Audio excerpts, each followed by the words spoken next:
Hello travelers, ketemu lagi di channel Food and Travel by Tarafilan. Channel yang bisa menjadi referensi kamu mengenai dunia wisata dan dunia kuliner.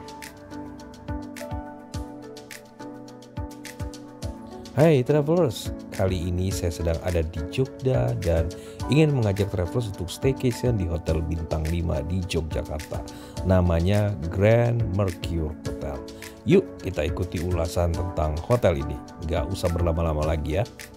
Nah, hotel ini letaknya di Jalan Adi Sucipto ya, nggak jauh dari Bandara Lama. Lokasinya sih tepatnya di pinggir jalan utama, jadi ya lumayan deket-deket lah kemana-mana. Dan kalau saya lihat sekitar 100 meter dari sini ada juga sih ya halte Trans Jogja. Kalau lihat tampak depannya sih hotel ini kelihatan gede ya, ada gapura yang menyambut ketika kita masuk ke area drop off. Sepertinya memang hotel ini mengusung nuansa Jawa ya. Di depan juga ada patung ala-ala keraton, juga disambut dengan manekin berpakaian ala keraton Jawa. Ini di kaca displaynya ya. Kemudian ketika kita masuk lagi ada andong, ada juga beberapa patung-patung yang menyambut kita dengan duduk bersila. Ini mengingatkan kita suasana di keraton atau Malioboro. Nah, sekarang saya udah masuk lobby. Lobbynya sih nggak gitu gede ya travelers, saya langsung check in karena udah reservasi dulu. Tapi biarpun lobbynya nggak terlalu luas, cukup nyaman lah ya. Ada lampu-lampu kristal juga di atasnya. Juga di lobby ini ada seperangkat sofa. Ini sekaligus berfungsi juga sebagai lounge untuk menerima tamu. Nah, yang menarik di sini counter check-innya kalau diperhatikan sih sepertinya terinspirasi dari bentuk batok kelapa ya, atau dari kendi dari kayu. Menurut saya sih menarik juga. Nah, di area dinding di belakang reception juga berwarna gold, jadi terlihat cakep dan juga terkesan elegan. Sambil menunggu proses check-in, saya cek-cek dulu ya area sekitarnya. Yuk kita ke belakang lobi.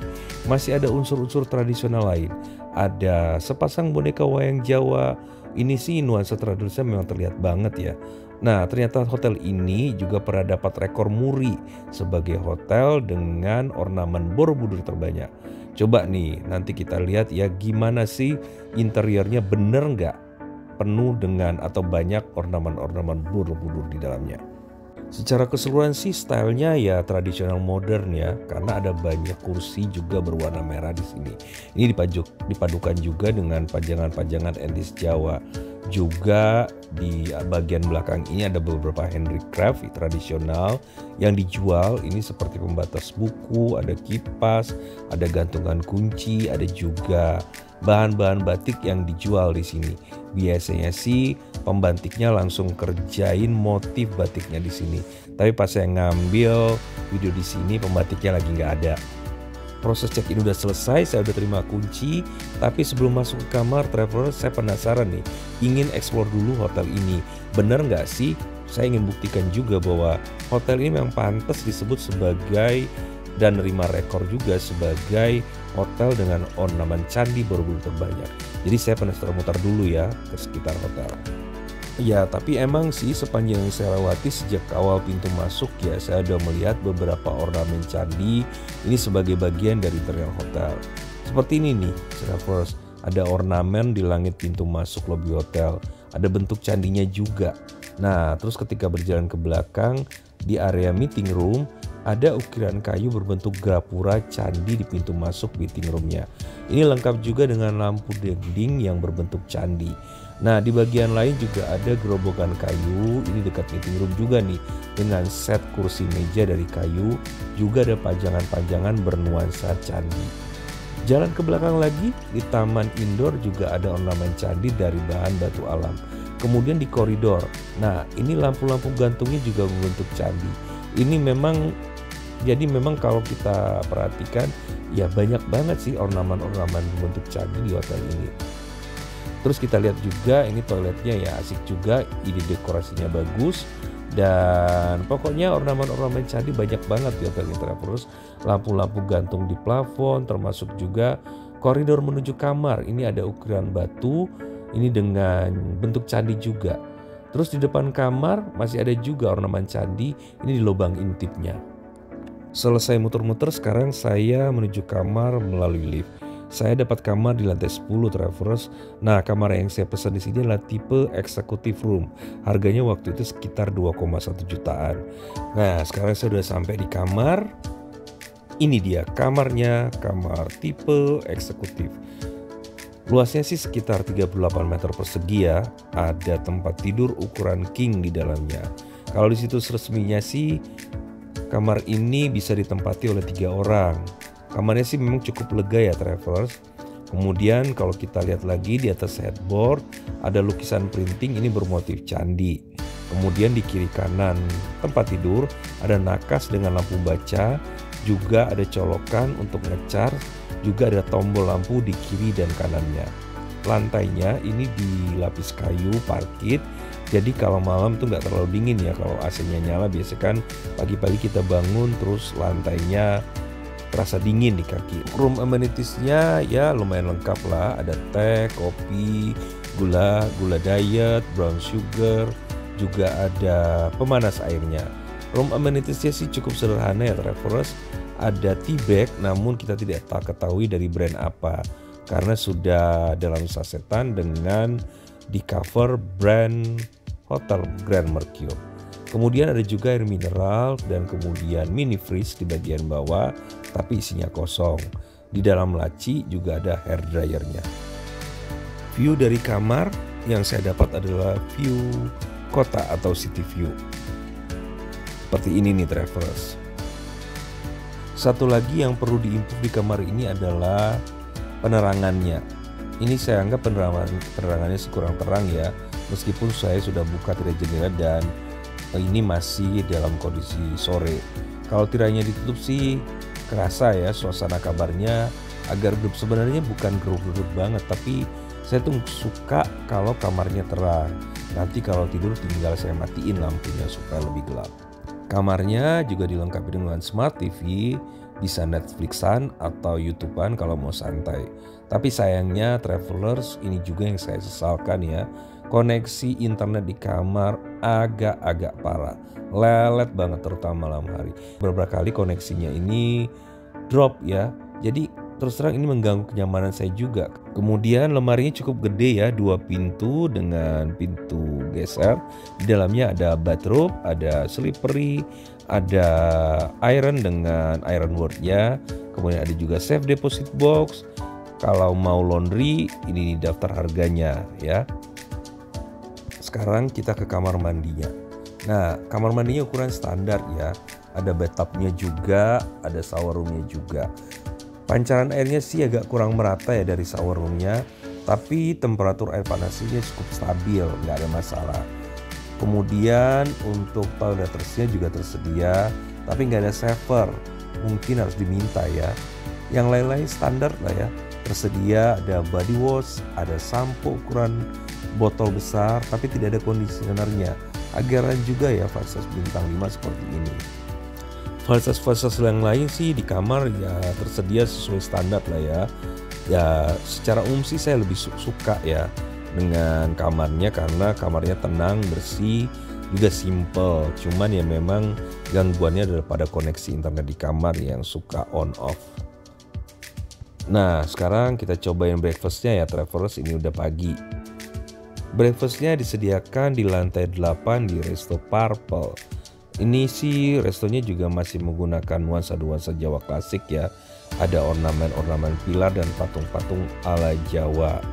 Restonya sih lumayan gede. Untuk indoornya didominasi warna putih dengan lantai menggunakan motif berpola vintage.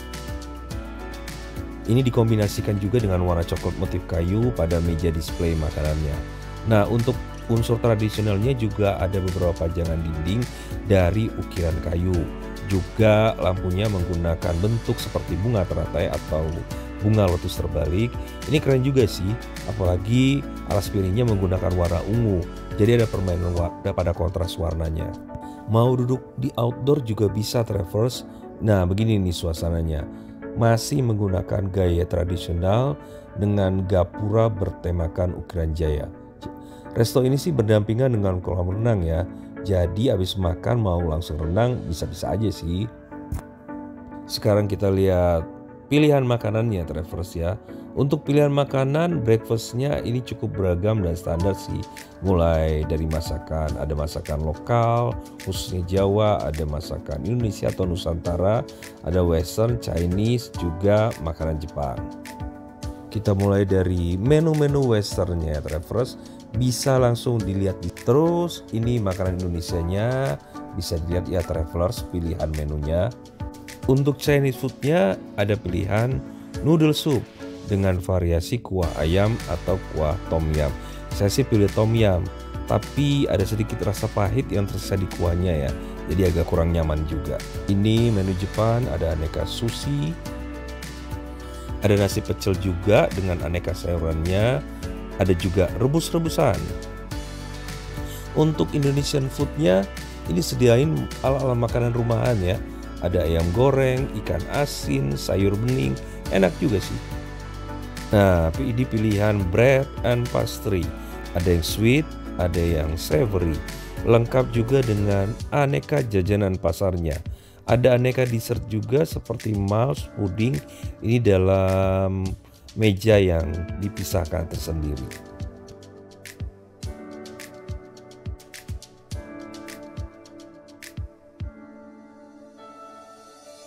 Terus untuk menu lokalnya, nah ini sebenarnya sih yang saya cari ya, makanan khas lokal. Di sini disediakan ada menu geduk yang komplit dengan sambal kreceknya. Terus ada juga soto dan bubur ayam. Terus selanjutnya ini ada pilihan aneka salad dan pilihan buah tropis yang siap disantap. Ini pilihan sereal dengan susu bagi yang suka. Kemudian ada juga waffle dengan pancake dan pilihan aneka toppingnya. Juga ada pilihan aneka olahan telur yang sering jadi favorit pengunjung. Minumnya ada jamu-jamuan, ada jus, ada infused water, juga ada pilihan kopi, teh, silakan di request mau cappuccino atau latte silakan saja. Secara keseluruhan sih soal rasa menurut saya rasanya standar lah ya. Nggak terlalu istimewa juga rasanya, tapi ya masih bisa dimakan. Nah, tapi sayangnya berbeda dengan beberapa hotel bintang 5 lainnya yang pernah saya coba, juga saya nginep ya. Nah, untuk Hotel Grand Mercure ini meskipun bintang 5, tapi tidak sedia executive lounge ya travelers. Biasanya kan executive lounge ini disediakan untuk tamu-tamu kamar eksekutif ke atas. Otomatis ya saya tidak bisa menikmati afternoon tea pada sore hari sebagaimana halnya pernah saya terima servis ini di hotel-hotel bintang lainnya di kota lain. Sekarang kita ke kolam renang ya, yuk. Nah, menuju area kolam renang kita disambut lagi dengan patung-patung Jawa berwarna putih. Dan sekali lagi masih menggunakan gapura di pintu masuknya. Saya sih jadi teringat sinetron-sinetron ala kerajaan Jawa di salah satu stasiun TV ya. Karena bentuk gapura dan patung-patung Jawa di pintu masuk kolam renang ini seperti ya sinetron-sinetron yang tayang di TV. Kolam renangnya ada dua bagian, travelers, kolam dewasa dan juga kolam anak. Ini antara kolam dewasa dan anak ini dipisahkan dengan pagar besi. Kemudian lampu-lampu di kolam ini juga menggunakan tema-tema tradisional Jawa.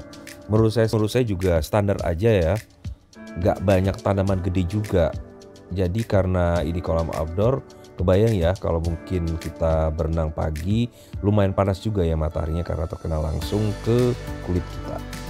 Oh ya travelers, jadi Hotel Grand Mercure ini kan berdempetan langsung dengan Hotel Ibis ya.